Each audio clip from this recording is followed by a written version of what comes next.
In this video, I'm going to talk about government for the people.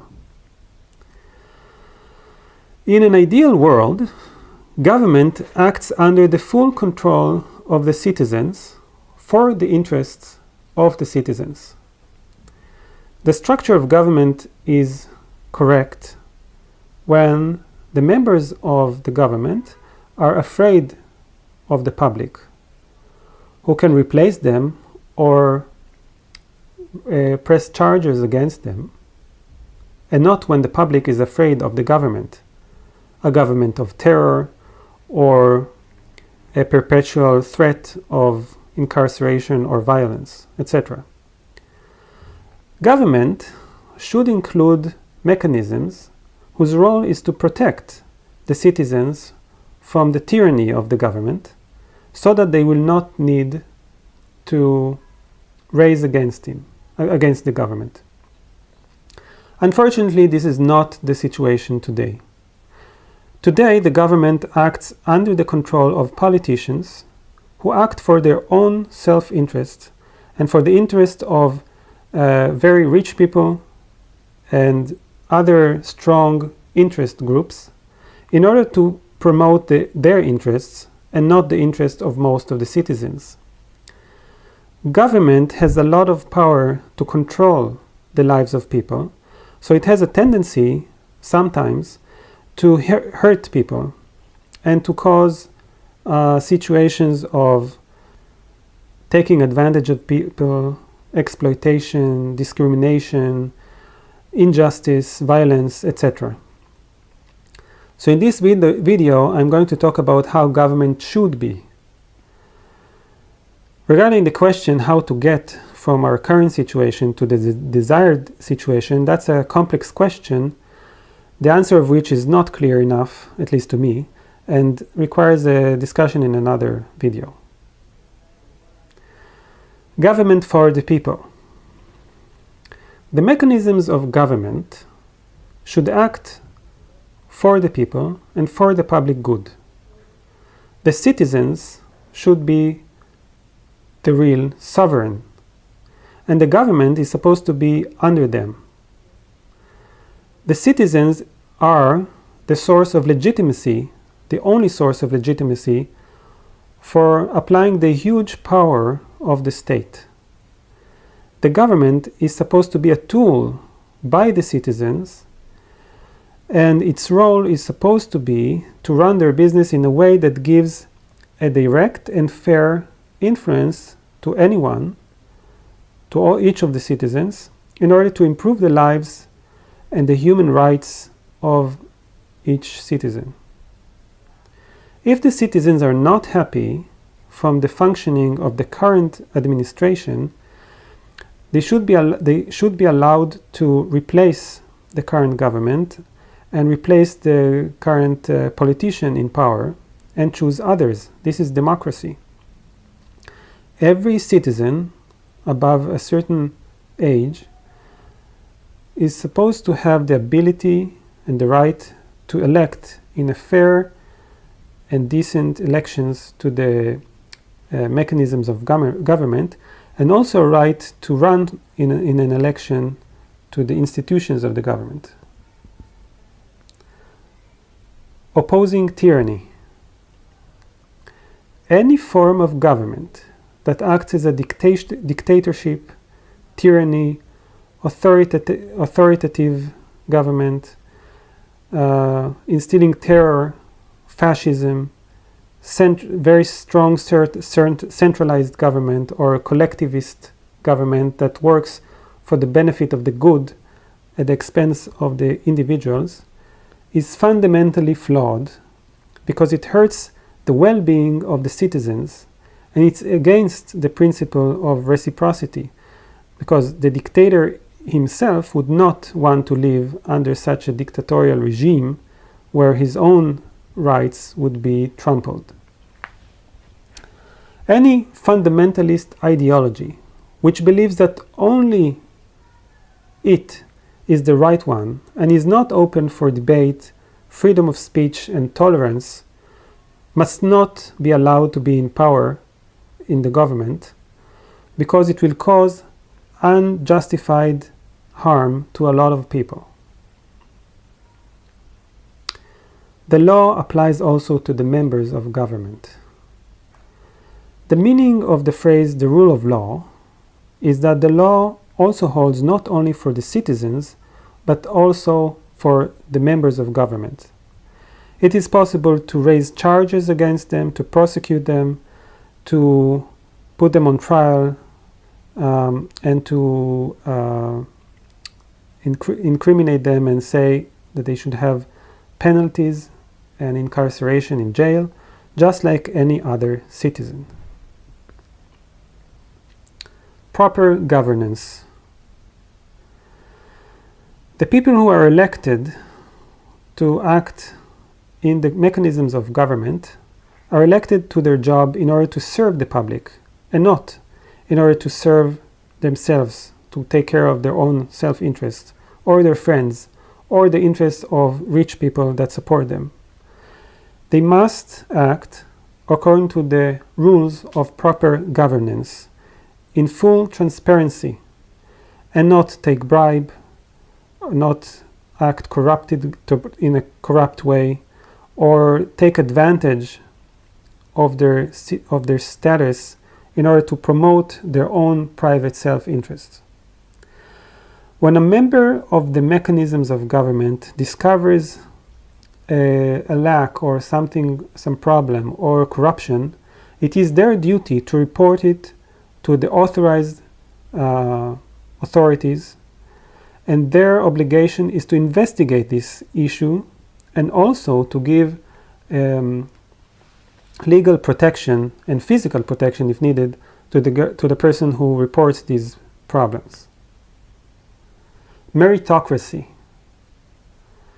It is mandatory to elect appropriate people who deserve it to the roles of government based on their talents, their character, their experience, and not based on nepotism, social connections, and arranging jobs for people related to the politicians.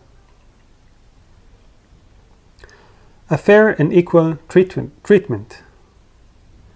The citizens of the state are entitled to get a fair and equal treatment from government without discrimination in favor or against any people, especially people who are socially connected to the politicians, or very rich people, or big interest groups, without discrimination based on religion, race, sex, sexual orientation, political view, social class, and national origin, and so on.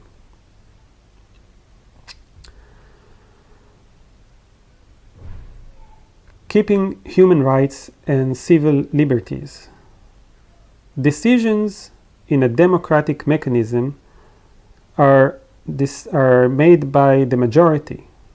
Nonetheless, even such decisions do not have the right to hurt the human rights, the individual rights, citizen rights of people who belong to minority groups, or any other person for that matter. A fair trial. A person who is under a judicial process is entitled to a fair trial, which means the right to know what he is accused of and what are his rights. And the state must see him, or not only the state, also other people in the media and so on, must see him as innocent as long as his guilt was not proven in court. Even after that, he has the right to appeal the verdict to higher judicial institutions. Mechanisms that are intended to prevent exploiting the system. In order to prevent a government that hurts citizens, several mechanisms are supposed to exist in the mechanisms of the state. 1. Separation of powers. The authorities of government are supposed to be split to different authorities which are independent, separate from each other, and check and balance each other. This is the legislative branch, the executive branch, the judicial branch, and the, I don't know how you say it in English, the critical branch, the one that reviews the behavior of the other branches and creates reports on what's wrong and so on. The purpose of this separation is to prevent the accumulation of too much power in one person or group of people who will exploit this power to promote their own self-interest at the expense of others, as was the case in the days of tyranny, of monarchy, before the separation of powers, or in a dictatorship. 2. A constitution and a Supreme Court for a constitution. The Constitution includes basic laws that are central and cannot be changed by a political and temporary whim of a small majority. There is need for a very large majority to make changes to the Constitution. Also, it is the power of the Supreme Court to cancel rules and laws that were accepted in the Parliament when they contradict the Constitution, as happened several times in the United States, for example. In the Constitution, human rights should be enshrined, so that even a sudden attack of the majority of the people, or in the House of Representatives, could not lead to making laws that trample these rights. This is liberal democracy. 3. Transparency. All acts of government, and especially information about the budget and the monetary actions, must be detailed explicitly in reports that are accessible to all citizens of the state. After all, the citizens are the ones who fund these activities and who are supposed to send their representatives to represent them in Parliament. So public transparency is critical in order to examine the quality of the behavior of the government and its members, so that the public will decide whether to elect them again or replace them. Only a small part of the information, which is related to sensitive information that could endanger the entire country or the public or the safety of the country, could be secret, and but also this should be very clearly specified in rules and regulations to make it clear what is secret and what is not. 4. The public eye or public criticism. In order to make sure that the members of government do not abuse their power, in order to be able to criticize them constructively, which will allow them to improve their functioning, or to elect them out of office if necessary, it is critical that many organizations will examine the activity of the government and will publicize their conclusions to the public. For that, it is necessary to guarantee the freedom of the press and freedom of expression. That means publications without censorship from the government and without fearing penalties and retaliation for publicity which is critical about the government. It is necessary to allow a large variety of channels, information and knowledge channels, to reflect the different opinions and voices in the society. It is necessary to have non-profit organizations that make studies and investigations about the behavior of the government and publicize about it. Legal versus appropriate. The law of the state is not the supreme law. Above it, there are the laws of decency, humanity, a proper treatment, moral treatment to other people, and human rights. The law of the state is only a tool that is supposed to get closer to the supreme law, and when there is contradiction between them, we must obey the supreme law and not the law of the state.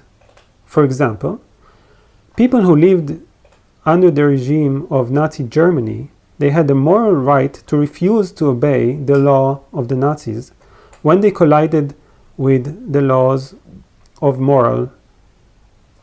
human morality. Sometimes we see people who debate whether something is legal or not, even when it is clear to everyone that it contradicts what is decent and proper. For example, when a person embezzles public funds as part of his role in the government, and he is tried and convicted and sits in jail for that, is it appropriate to allow him to return to a position in government, even if the law does not explicitly forbid it?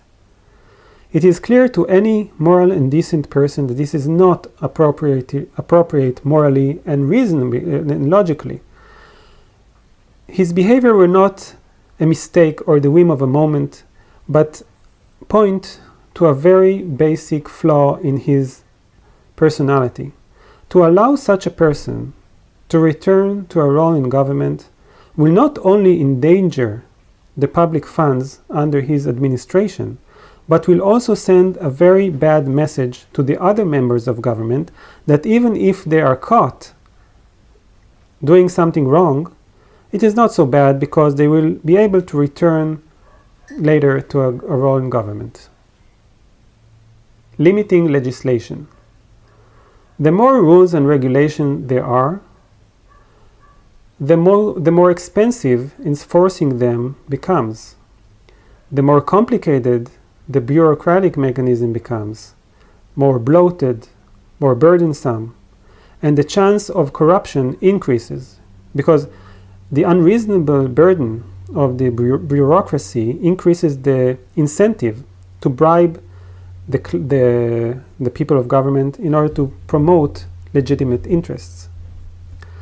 So it is necessary to examine very carefully every law and regulation, whether it is really needed, whether it is really the role of the state to intervene in this case, or whether other mechanisms, such as the individual, the community, the society, the culture, insurance companies, other factors, are the ones who need to take care of this issue. There are members of parliament who have some sort of illness of making too many laws. Instead of it, we need to act to remove from the book of laws and regulations everything that is not needed there. It is also important to make a point out of formulating the rules in a very clear and precise manner. Otherwise, being open to interpretation may lead to an unequal treatment towards different people or to corruption. There is also the point of the separation of the state from religion, which I'll talk about in another video.